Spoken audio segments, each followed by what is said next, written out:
السلام علیکم ورحمۃ اللہ وبرکاتہ۔ میں محمد نوشاد قاسمی آج آپ لوگوں کے سامنے ایک چھوٹی سی حدیث لے کر کے آیا ہوں۔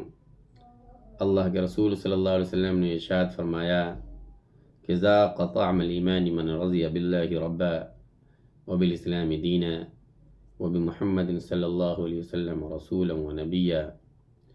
کہ ایمان کا مزہ وہ چکھ لیا جس نے کہا کہ میں اللہ سے راضی ہو گیا اس کے رب ہونے کے اعتبار سے، اور دین اسلام سے راضی ہو گیا دین کے اعتبار سے، اور محمد صلی اللہ علیہ وسلم کو اپنا رسول اور نبی مان کر کے میں راضی ہو گیا۔ تو اسے ایمان کا لطف اور ایمان کا ذائقہ سمجھ میں آئے گا۔ ظاہر سی بات ہے کہ جب آدمی رب کی ربوبیت اور اس کی خدائی کا دل سے اعتراف کر لے گا اور دین اسلام کو اپنا دین یقین کامل کے ساتھ مان لے گا اور محمد عربی صلی اللہ علیہ وسلم پر ایمان لا کر کے ان کو رسول اور اپنا نبی ہونے کا اعتراف کر لے گا، تو اس کے دل میں ایمان کی روح اور ایمان کے جو فائدے ہیں اس کا یقین کامل اس کے دل میں راسخ ہو جائے گا۔ پھر وہ اللہ سے راضی، نبی سے راضی اور دین اسلام پر راضی ہو جائے گا، اور جو اللہ پر، دین اسلام پر اور محمد عربی صلی اللہ علیہ وسلم پہ راضی ہوگا وہ ایمان کا مزہ اس دنیا میں چکھے گا اور ایمان سے اس کو لطف آنے لگے گا اور اللہ کے فیصلے پر انہیں خوشی محسوس ہونے لگے گی،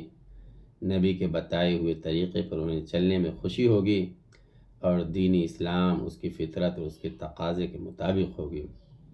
کہ جب آدمی اپنے آپ کو اللہ کے اوامر اور ان کے حکموں کے تابع کر دیتا ہے، رسول اللہ صلی اللہ علیہ وسلم کے طور طریقے پر اپنے آپ کو راضی کر لیتا ہے اور دین اسلام کو اپنا دین مان کر کے قبول کر لیتا ہے، تو بندے کا فیصلہ، بندے کے خوشی اور ان کے من کے مطابق اللہ پاک فیصلے فرماتے ہیں، اور جو بھی فیصلہ ہوتا ہے بندے کو یقین ہو جاتا ہے کہ یہ فیصلہ میری ہی مطابق اور میری منشاہی ہے۔ اس لیے اگر ہم چاہتے ہیں کہ اس دنیا میں ایمان کا مزہ چکھیں اور اللہ کے انعامات کا معائنہ کرے تو ہمیں یہ دعا ضرور پڑھنی چاہیے: رضیت باللہ ربا وبالاسلام دینا وبمحمد صلی اللہ علیہ وسلم رسولا ونبیا۔ یہ بہت سے بزرگان دین، علماء کرام، مفتیان اعظام اور صحابہ، تابعین، تابعین کی زندگی کا عمل رہا ہے، اور وہ صبح شام کی دعاؤں میں اپنی اس دعا کو ضرور شامل فرماتے تھے اور ضرور اسے پڑھا کرتے تھے۔ ہم بھی جب پڑھیں گے یقین کامل کے ساتھ تب ہمیں ضرور اس کا فائدہ اور اس کے اثرات نظر آئیں گے۔ اللہ پاک عمل کی توفیق عطا فرمائے۔ رضیت باللہ ربا وبالاسلام دینا وبمحمد صلی اللہ علیہ وسلم رسولا ونبیا۔